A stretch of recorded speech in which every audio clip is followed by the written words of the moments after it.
नमस्कार मित्रों, मैं आचार्य प्रबोध उपाध्याय रक्षाबंधन से जुड़े हुए इस विशेष कार्यक्रम में आप सभी का हार्दिक स्वागत करता हूं।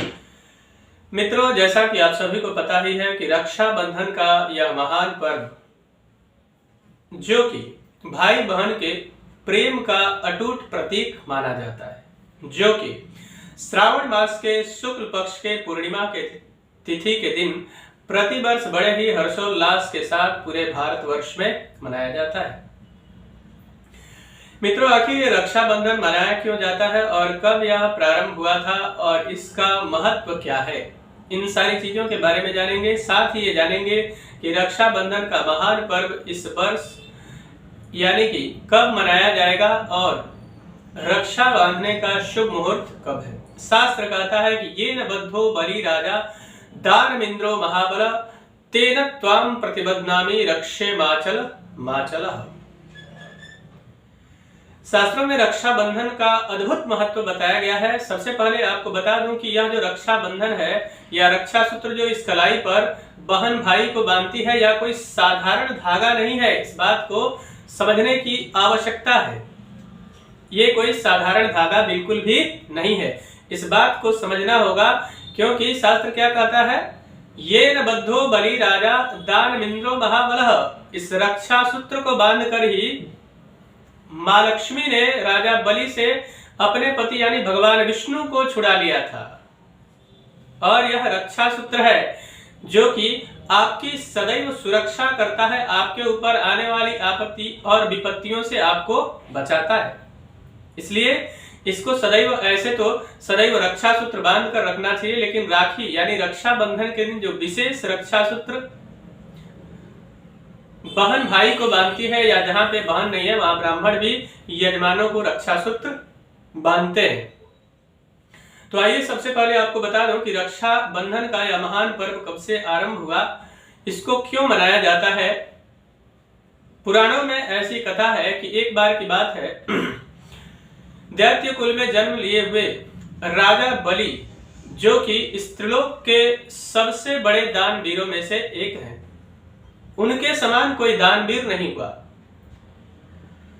और उन्होंने 1000 यज्ञ करने का संकल्प किया था। और उनके गुरु थे शुक्राचार्य जी महाराज, जिनको दैत्य गुरु कहा जाता है।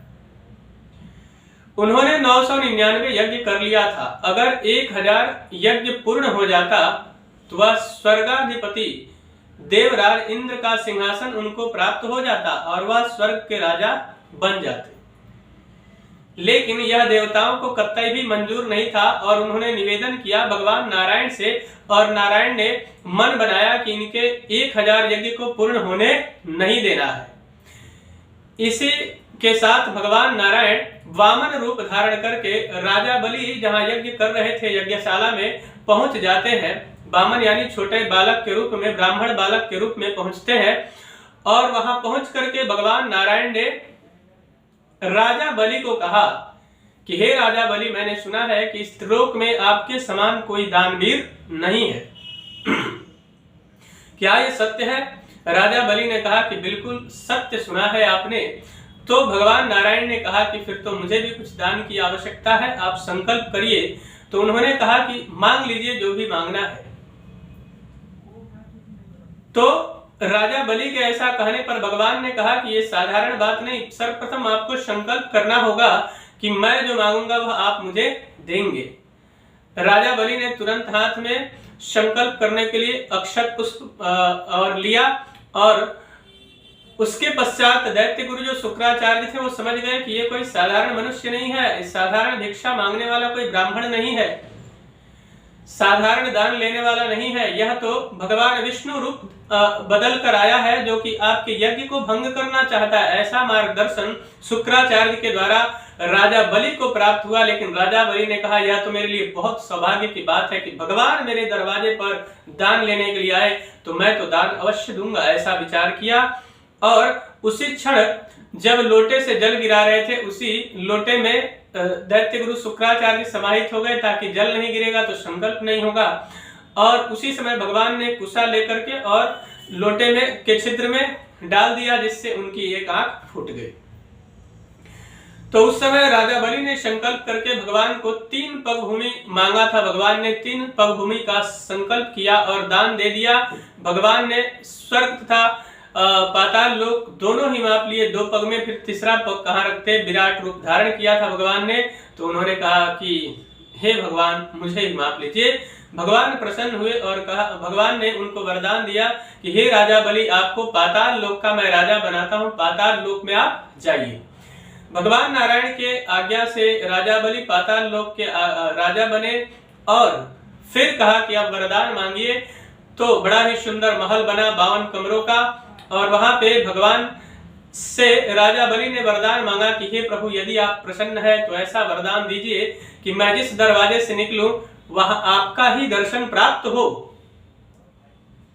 अब भक्त के बस में ही सदैव भगवान रहते हैं और भगवान ने राजा बलि को वचन दिया था, इसलिए राजा बलि के दरवाजे पर भगवान प्रत्येक दरवाजे पर अपना एक एक रूप धारण करके वहां खड़े रहते हैं कि क्या पता राजा बलि किस दरवाजे से निकल जाए। भगवान नारायण को काफी समय बीत गया। माँ लक्ष्मी बहुत ही चिंतित हुई। उसी समय नारद जी पहुंचते हैं और नारद जी ने कहा कि हे माँ, क्यों चिंतित है। नारद जी का वचन सुनकर माँ लक्ष्मी ने कहा कि पता नहीं प्रभु कहाँ है। उन्होंने कहा कि राजा बलि के दरवाजे पर भगवान खड़े हैं, कृपा करके हे माता, श्रावण मास का शुक्ल पक्ष का पूर्णिमा तिथि है आज के दिन, जाकर राजा बलि के कलाई पर आप रक्षा सूत्र मांग लो और बांध दो और उपहार स्वरूप भगवान को ही मांग लेना। उसी समय से रक्षाबंधन का यह महान पर्व प्रारंभ हुआ। माँ लक्ष्मी जाकर राजा बलि के कलाई पर राखी बांधती है। उपहार स्वरूप भगवान नारायण को ही मांग लिया कि जो आपके दरवाजे पे द्वारपाल है वही आप मुझे दे दीजिए। राजा बलि समझ गए और भगवान को माँ लक्ष्मी वापस लेकर आती है। तो मित्रों, रक्षाबंधन का यह महान पर्व उसी समय से प्रारंभ हुआ। बहन भाई के कलाई पर आयु आरोग्यता की कामना करते हुए और राखी बांधती है और भाई संकल्प करता है कि पूरे जीवन भर में आपकी सुरक्षा करूंगा। फिर मिठाई इत्यादि खिला करके और भाई उपहार देता है बहन को। तो यह जो रक्षाबंधन का महान पर्व है, यह 22 अगस्त 2021 यानी कि रविवार के दिन श्रावण मास के शुक्ल पक्ष के पूर्णिमा तिथि को बड़े ही हर्षोल्लास के साथ मनाया जाएगा। यह जो रक्षाबंधन है भद्रा रहित प्रदोष काल में मनाया जाता है। तो भद्रा 21 तारीख शनिवार के दिन शाम को 6:10 पर आरंभ होकर 22 तारीख यानी रविवार के दिन प्रातः 5:10 पर समाप्त हो जाएगा। उसके बाद से रविवार के दिन प्रातः 6:10 से रक्षाबंधन का महान पर्व प्रारंभ होकर शाम को 5:10 तक मनाया जाएगा। इसी शुभ मुहूर्त में राखी बांधना चाहिए। उसके अलावा आपको बता दूं पूर्णिमा तिथि कब आरंभ होगी और कब समाप्त होगी। तो पूर्णिमा तिथि 21 अगस्त 2021 यानी शनिवार के दिन शाम को 6:10 से प्रारंभ होकर 22 तारीख को प्रातः काल आप कीजिएगा 22 तारीख को शाम को 6:15 तक रहेगी।